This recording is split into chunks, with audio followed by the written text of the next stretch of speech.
Banque mondiale, la réduction de la pauvreté demeure faible.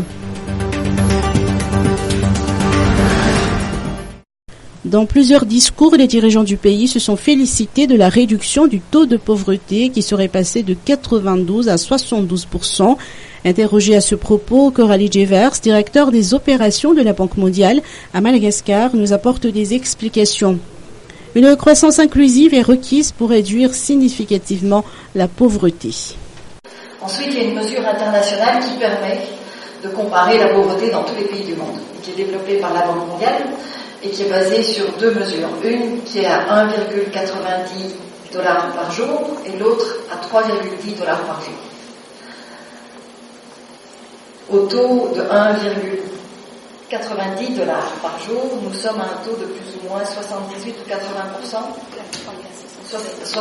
76% aussi maintenant.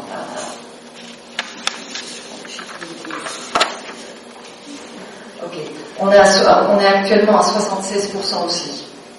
Ça veut dire que 76% de la population à Madagascar vivent avec moins de 1,90 $ par jour. Et le 1,90 $ est ajusté pour qu'il soit comparable dans tous les pays du monde.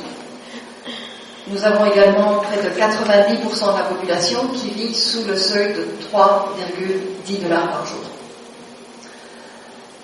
Ces mesures sont comparables dans le temps. Elles ne sont pas comparables les unes avec les autres. Donc on ne peut pas comparer le taux de 2012 avec le seuil de pauvreté nationale avec le taux de 2017 avec le taux de pauvreté à 1,90 $. Et on pense que c'est de là que vient l'erreur.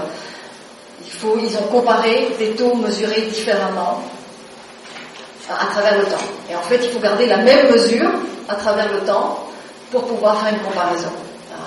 Alors pour le moment, ce qu'on voit, c'est une faible réduction de la pauvreté, peu importe la mesure qu'on utilise, celle de seuil de pauvreté nationale, celle à 1,90 $ ou à 3,10 $, on voit une très faible réduction de la pauvreté.